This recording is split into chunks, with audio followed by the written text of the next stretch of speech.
Hello and welcome to my channel on human design. Well, this is the channel where lots of questions are asked by the viewers, and I do my best to respond to the ones that I can in the time that I've got. Today we have a lot of questions, and I'm going to go straight into it with a question from Carrie Ann. This is her question. Do you feel cave environments peeps are here to literally bring out the feelings of others and to help them look deeper within themselves? Thank you for your channel and support and input. Thank you for that question, Carrie. No, the environment isn't to be regarded in that way. And the environment is there to maintain in the optimum way the body, the form. So a cave person is someone who needs their security. You know, they don't want a lot of interference from the outside, and they want their environment to feed them, to nourish them. So in my case, I am a 1-1 cave, and you can see a lot of books behind me, and there's more behind that. And there's, you know, my resources are here. I'm comfortable and secure in my cave. It makes a big difference to my health and the way that I operate. So it's really for each environment is there for you. If you know your environment and you're in it, you'll know what I mean. It feels more comfortable. It's like, yeah, you know, this is how I can live well for myself. It has nothing to do with bringing out the feelings of others. That will be to do with the chemistry within the person's chart and the other person's chart, or in the profile and all the other things we can see, but it's not tied to environment. Okay, so good to clear that one up. Thank you for the question. Now, our next question is from Anna M. And an interesting story. Here's her question. I was raised in a religious cult that really treated women poorly, and also with a conspiracy theorist controlling father. All my siblings and mother are generators, and I, ego, and my father, emotional, are manifestors. When I was in my 30s, I had what I felt was a good relationship with my parents, and we were all still part of the very secretive cult. At 36, with 4 kids, I left the cult. It was like I was possessed. My mind was screaming not to do it, but my body would not take no for an answer, and I abruptly left. My question is this. Afterwards, my parents completely disowned me and even tried to take my kids from me. All my siblings except one have left, and my parents, in fact, nurtured them and tried to understand them. They even felt sorry for them. What is it about my chart, me, that created that situation?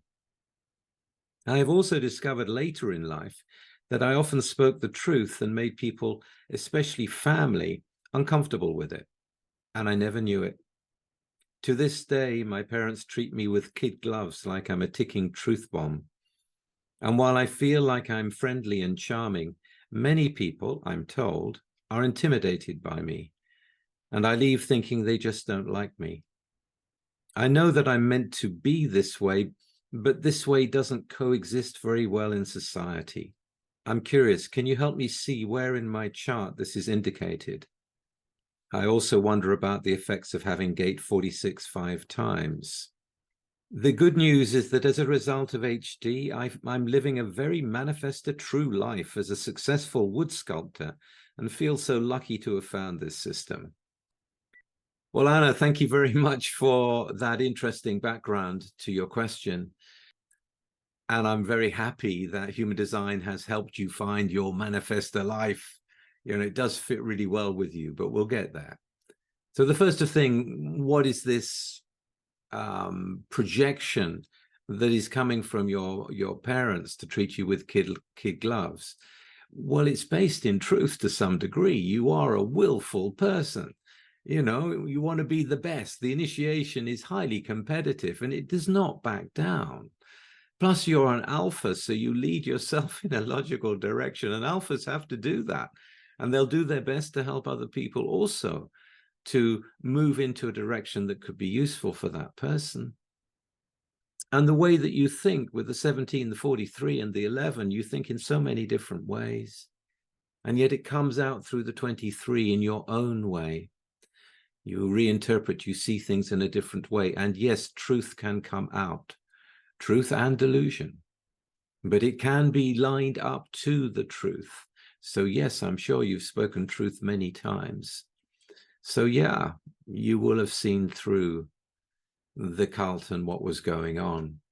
And then you had to lead yourself out of it, no matter what the cost, no matter what the risk. As a manifestor, you have a closed and repelling aura, so no one can really get directly to you. They can't really see what's behind that manifestor aura, which can increase the projections.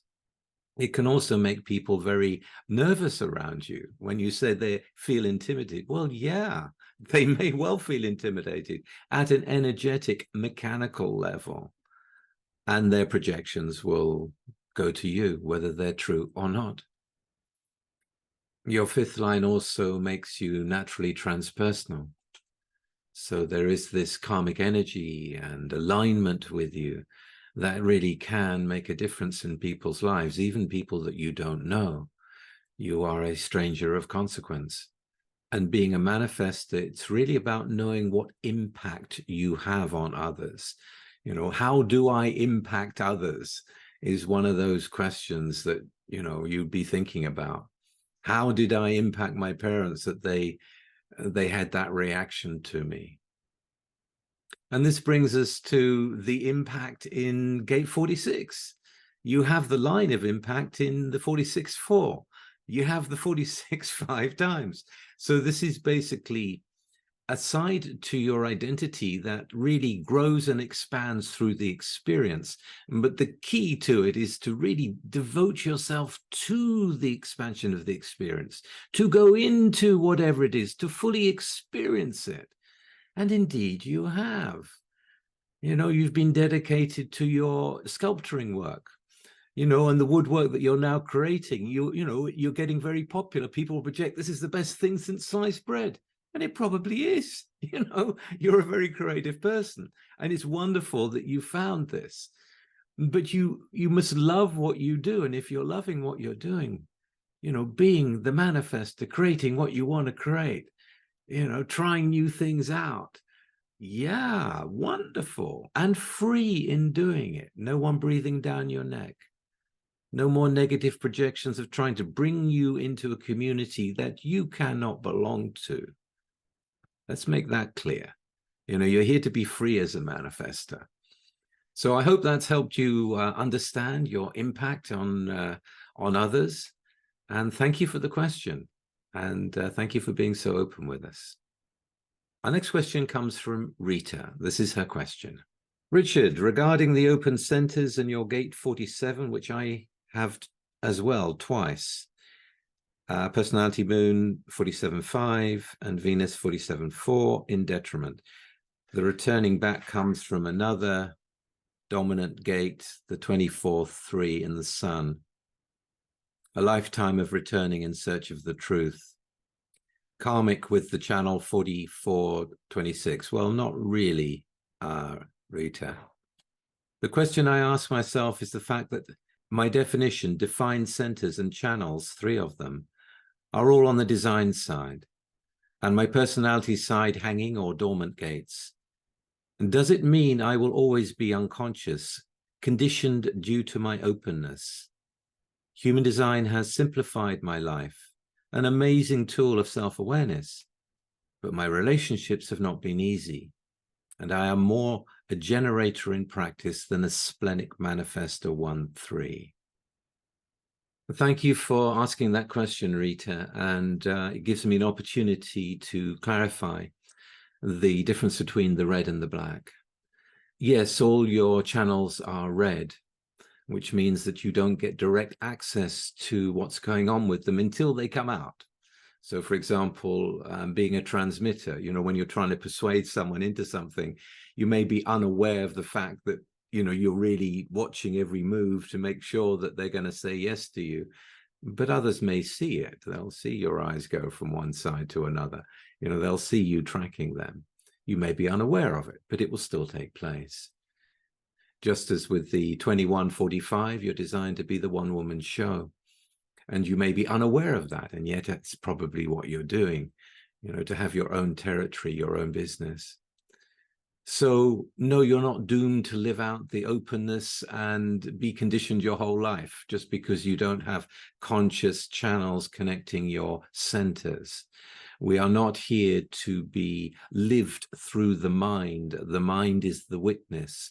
You are here to operate on your strategy and authority, which is splenic and immediate in the now through the sensations of the spleen that come to you. This is how you make decisions, whether your will wants to or not. If the spleen says, this is it, go with it, and this is this battle between your will, what you want, and what you have willful energy for, and what your spleen is telling you in the moment, directly in the now, to pay attention to whatever it is and to move in that way. So if you operate as a splenic manifestor, then things begin to clear up. If you get caught in the openness of the 27-1, then you're always giving things away, then you're always putting yourself second. It's like, this is not something to live. This is something to learn from and back down from, and really realize you are a manifestor, and manifestors are not here to work all the time. So that through human design. I can only encourage you to continue in the experiment and to see that in your trial and error journey, your spleen is something that you can rely on. And your will come in at certain times, especially when you're dealing with people, but you don't have to worry about it. Having a chart with no black channels, in a way, makes it easier for you to connect with what's going on with others, because there isn't an identification with you being one thing. You have 3 channels, but you don't identify with them. They come out of you. So in that sense, it's a very handy chart. People kind of look at human design and go, what's wrong with me? What am I missing? What do I need? But actually, you have everything that you need in your chart. It is the way it is. And it's really a matter of just living it according to strategy and authority that will lead you into the acceptance of that and the embrace of who you are as that being in this life. So all I can say is watch where you're leaking energy. Take care of yourself. Give yourself the rest that you need, and you'll back down more from being such a generator. You've got a great chart for many things, but there is no fixed direction in the chart. There is no identification to being someone. So all these opennesses that you know about, it's really to take that on board and go, yeah, I play different roles. When I'm trying to get someone to say yes on this side, I will be operating in a different persona because of who that person is. You become whoever you need to be. Now, that's a pretty handy thing when you've got the energy that you've got. So keep going is what I would say. I love the fact that you're a 1-3. I love the fact that you're in the experiment. And don't try to jump to the answer until it comes to you. And then you'll see it. You'll get it. There'll be one day when you go, now I get it. I don't have to get myself involved with that. And you can walk away from a situation without taking on more. So the other thing to bear in mind is that you are a manifestor, and the signature of manifestors is basically peace. It's peace. So you'll come to more peace, and you'll become more aligned, and you'll become more attuned to what is conditioning and what is not conditioning as time goes by and you stay in the experiment. But also, if you eat with your hands, you've got calm touch as a dietary side to you. So you eat with your hands, often alone. You're not here to be a social eater as such. So give yourself what you need. Use the knowledge of human design you have about yourself and just do it. You'll naturally want to do it. You don't have to fit in that sense. You can be you, and feeding yourself the right way is one of these great keys that will actually help you to align. Okay, I hope that's been helpful. Thanks for the question. And our next question is from Chris, and it has a similar context. This is the question. Hi, Richard. Can you please say something about an unconscious defined solar plexus as my inner authority and how to deal with it? I am a 6-2 emotional manifesting generator with triple split, and one split is the unconscious solar plex and unconscious ego with the 3740, the 22, the 55, and the 30. Okay, thank you for that question. And again, it's important that people understand the nature of the red in their chart. So basically, you have unconscious inner authority. It's an authority where feeling comes through you, and especially the tribal feeling in the 3740. So this is a ratcheting up wave. You know, it ratchets up and you get more and more excited, and it ratchets down and you get more and more grumpy. You know, and then up again and down again. So there's this movement, there's this slow ratcheting movement. And it's something that you are not identified with, but it is something that you'll feel. It's something that other people will notice in your aura. It may be something you notice when you're in the kitchen and you begin to make noise because you're slamming the things down on the table. Didn't know you were so upset, and yet your actions are showing that. And when it comes to making decisions, you have to give it time. And it's time into how you feel about whatever it is that is concerning you. You have to give it time. And as you come to your own place of perspective within whatever it is, there is this clarity. So really, you have to go into the experiment to see that, to especially be sensitive not to make immediate decisions. Because quite often when you've got a completely unconscious solar plexus authority, you don't think about it. You don't kind of operate according to it because you are unaware of it. And I see that happen a lot. So take into account time, and then you can begin to feel the change as the days go by. Now, I'm not an emotional being by my design, but having watched emotional beings for a long time, just an idea, you know, when you're trying to make a decision about something and you're wondering whether it should be a yes or a no, and you know that you have to give yourself time to come to that place of clarity.